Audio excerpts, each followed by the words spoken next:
Will they group up? Will they make it work? Again, facing the brink of elimination in this tournament for the M6 World Championship. Starting out in this best of 3, will it be Keep Best Gaming? Or will it be SRG, the Selangor Red Giants, to take the series and get one step closer to the knockouts? Now SRG, obviously the crowd here rooting for them, the home team, the champions. Time after time again, they were the tournament favorite leading into this. And man, talk about Keep Best Gaming. How many Titans have they had to face up to this point? RQ and TLID already, and now SRG. Yeah, they won. However, up against Maycom Evolve, now it's time for KBG to prove that they can go head-to-head with one of the Giants as well, SRG. Now, Wind Return, forced to use his Revitalize plus the Ring of Punishment, but again, this is a Hilda. It's just gonna go to the bush, get those HPs back, get a shield for 5 to 10 seconds, and now he's back to clear out the minion waves. Yep, and while we take a look there up top, don't forget, you guys can go ahead and grab your M6 pass right now too. Reach level 75 for free and grab all the goodies waiting for you guys. Make sure you max it out. I know I haven't, so we'll get to that. But we got to get through today, man, because it already started at a high note. You know, very, I would say, in my sense, surprising that our first series was a sweep. Now, Wind Return. Oh, up against 2. Wanting to look for the first blood kill. It's going to go on the hands of Sekai's, but Saksha, on the other hand, answers right back with a kill of his own, taking down Sekai's. That's actually pretty big here for KBG in terms of, you know, just jungler power early on. Even taking a look at this, rolling with a Temporal Rain here for Saksha is going to be great. This is usually what we see, of course, from the Joys right now. Very common pick being picked up, especially against the Suyo in that sense. But I got to say, too, the fact that they have a Tigreal over here for SRG is going to work wonders. It has done really well, just statistically, being able to set things up, but then on top of it, you throw that you've got an extra body in the Eternal Guard on the field, but also a Hilda. They have a lot of tools in favor of SRG, and I feel like that's the biggest obstacle that KBG has to overcome. And it's going to start up with his first turtle. Okay, Eternal Guard pop right out by Stormy as KBG just trying to kite away the turtle. A kick coming in from Tracy onto the backline, but Grab on the other hand, here comes the NetherRealm Glorious Pathway, and Sekai's will secure the turtle. Here comes the counterattack coming in from KBG. They're going to take down Yumes. So a turtle for SRG, but a kill for KBG. Yeah, a trade again. You know, the trade went in the hands of Saksha, so this more or less continues to build up, at least for him, the momentum that he can get on the Joy. But eventually, you know, the rest of the team's also got to keep things under control. Sekai's himself has been doing really well, you know, counter jungling when he can. He gets the information like this, of course, from Yumes, as Yumes tries to go ahead and protect that purple buff. But ultimately, they want to go ahead and put pressure around the map. One of the things that SRG loves to do is play to that style where they're, you know, putting pressure, they're playing a very aggressive. But at the same time, that aggression has been kind of a double-edged sword so far throughout M6. I mean, that's exactly why they're in the situation they are. They've kind of had to make some adjustments to their decision-making and to their discipline. And, you know, we heard that even earlier on in the first couple days of the Swiss from Coach Arcadia, where it was just like, you know, yeah, we lost discipline. We got to be able to keep things together even if we're ahead. And that's been the case of a lot of teams here, Ingan. Yeah, considering the fact that they lost to S2G, they were in control towards the mid-game, but S2G still hold on, was able to extend it to the late game, eventually wiped out SRG to take a win. Now this time, they can't afford those kinds of mistakes because, again, they're the tournament favorites. Tracy got cancelled out with a Sacred Hammer. Oh, Tracy's going to go down. Yumes able to escape. Saksha was going to hunt him down, but just backs off for now. So again, Tracy gone, SRG picking up a kill. That's about all they're going to get as they get back into the lanes. Yeah, and that's the thing that Trex was saying.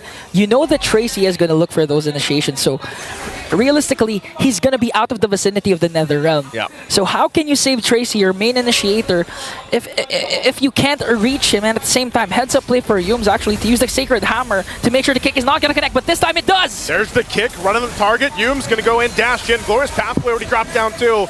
Still going to be bringing the fight. Tracy's going to be in trouble. Still 1 HP, tries to help him out. Cram couldn't get the kill.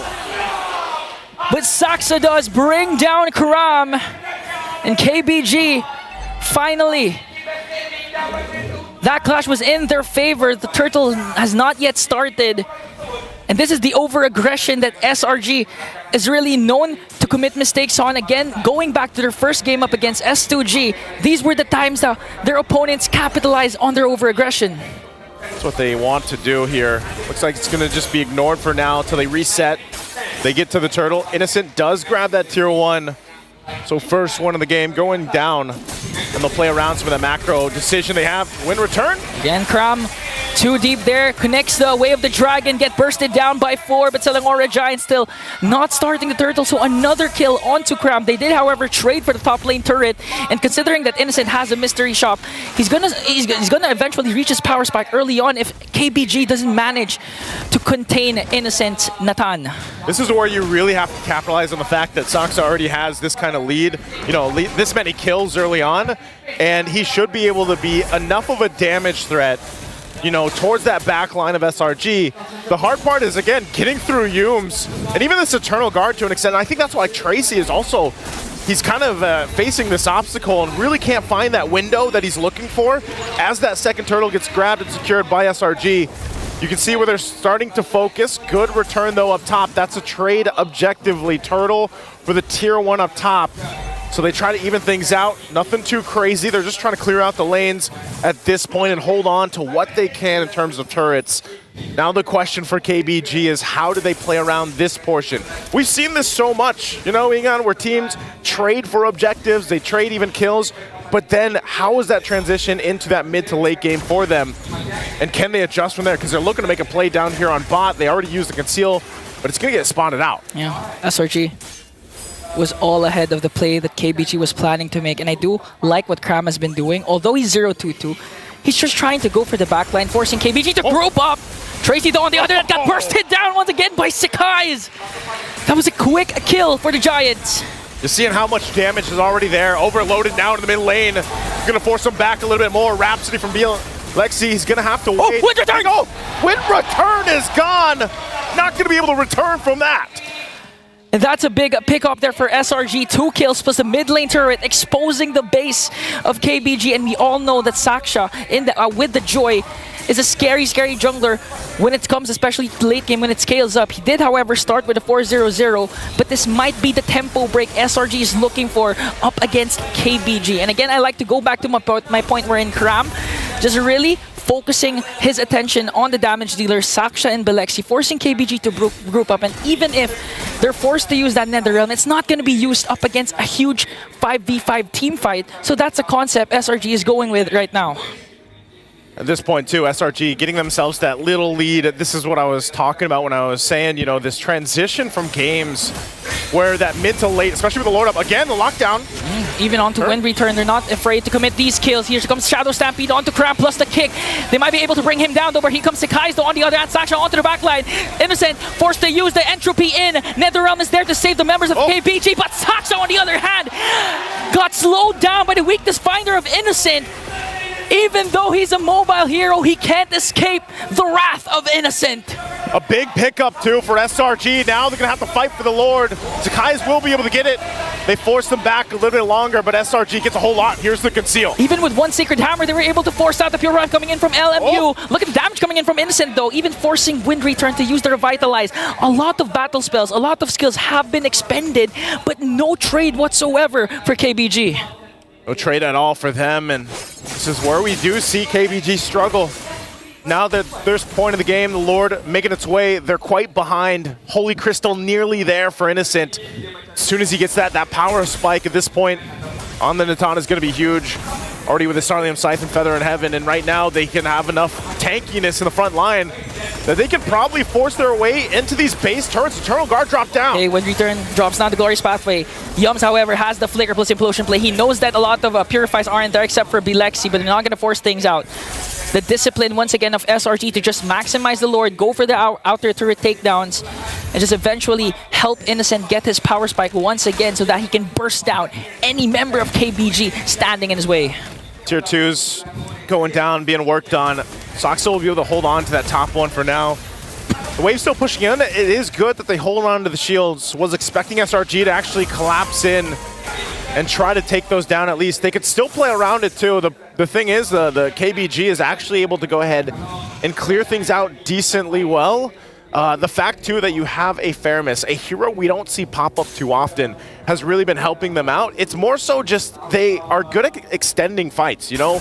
Whether that's a Revitalize in the Glorious Pathway paired with that Netherrealm, it extends the fights for KBG, but they're lacking that damage throughput. That's what they're having a hard time with. And this Malefic Roar being picked up by Bilexi, it might be enough eventually, but he still needs more time. Typically, when you are on this Granger, you know, you really have to be able to rely on that setup. And unfortunately, they have just been responding to SRG this whole time. And they're going to have to do that for a while. And even when Yums, he has the Flicker available, you never know when that Implosion Flicker combination or vice versa is going to come through. And so it is difficult for KBG to actually look for those windows. And that's why I think anytime we see a Cho on the board, Tracy or any Cho player has their work cut out for them, man, because they are the ones to usually go and start things up. Oh! What a bait out from Tracy, forcing out the implosion play from Yums. But ultimately, you're still 30 seconds away from a Lord. So SRG can play around this unless they force a fight. They're going to force a fight. Even Innocent has to use the entropy out. Oh, no. Here comes Cram onto the back line, just trying to work on Bilexi. Sekai's enters the picture. They're going to back off. Netherrealm already popped. Tracy gets the kick. Stormy flickers out defensively. Sekai's will pick up a kill. Tracy is down. KBG has to retreat here in Selangor Red Giants. Still standing strong, even with the Netherrealm, even with the Glorious Pathway, plus the Revitalize. They seem to not lack damage. That's why they're ahead. A 5.8k gold lead, and plus this. Innocent picks up another major item. Now SRG, this might be a clean Lord takedown for the Giants. That's what I was talking about. You just saw a preview of that. Lacking the damage. Trying to keep Wind Return at bay here. He might get collapsed down on. Now they commit the implosion. This time it's going to connect. Saksha, though, trying to see if they can have an angle over this Lord, but the problem is Wind Return is down, their main front liner.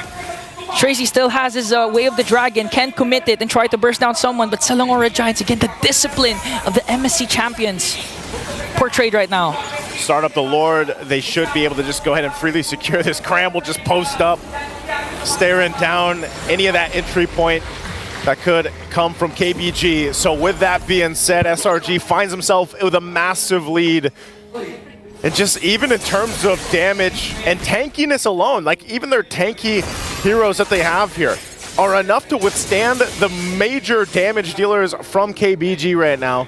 So this Lord will definitely get them knocking on these base turrets down. And as we look into it, you know, you see the stacks, it's not really that much. He doesn't have, I mean, he's got BOD, he's got Malefic Roar, but still working on the next Hunter Strike too. But it just seems like even those shots, the Rhapsody, the Destinata, just not enough to deal with the front line, whether that's Cram or not. Cram, most of the time, he's just sprinting on into all the shots, you know, soaking everything up, because that's like literally his job. And then that's where Yums gets to shine later on. Even an Eternal Guard is enough to tank things up. So there's so much here to deal with if you're KBG. Mid-turret already going down. They're going to have to clump up to actually have this fight in their favor. SRG, there's a conceal going to be used. They try to clear out the waves the best they can. They're slowed down with the Glorious Pathway, still holding it together. And KBG, very clean so far on the defense, unless SRG decides to force a fight. So far, so good. Lemieux's got to go back. There's Tracy with the kick. Still holding on to the way of the Dragon. Wow. Not able to capitalize on that, but right now, trying to hold on to the base turrets the best they can. Okay, they take down one bottom lane inhibitor turret. Important to note that Yums again has his flicker. Here comes the Way of the Dragon connecting onto Yums. Hasn't casted an implosion yet, but here comes another round. KBG trying to respawn, but Selangor Giants' damage is just there. They're going to keep SRG at bay without losing any casualties, and they manage to save their top lane inhibitor turret. Wow, KBG, despite being down almost 10,000 gold, will have a defense. Soxer, you got to be careful here. Oh, he's actually going to go. Whoa! Whoa! Sekai's with a stun and Innocent with the damage. Brings down Saksha. Now this might be an opening for SRG. Yums again has his flicker. Going to wait for the implosion to be up. Wow, an unfortunate play from KBG. KBG, I was saying, you know, great defense, but then now down a member. This is an opening for SRG. Innocent goes in with the entropy. They're just trying to delay with the Glorious Pathway. Here comes the Wind Return. Eternal Guard is there to kick as well. But SRG, the damage is just too much. 3 members are down. Bilexi trying to defend, but Selangor Red Giants with a Game 1 win. And SRG will make it happen. First blood in the best of 3. Another game is what they need to stay alive in the tournament, of course. And KBG, you know, that early game looked like they were able to hold things together a little bit. Then it just slipped out of their hands, and that seems to be the trend here, the story of KBG. But again, they have been against Titan after Titan, and now a Titan giant. Well, let's go ahead and throw it over to the panel to break down game number 1.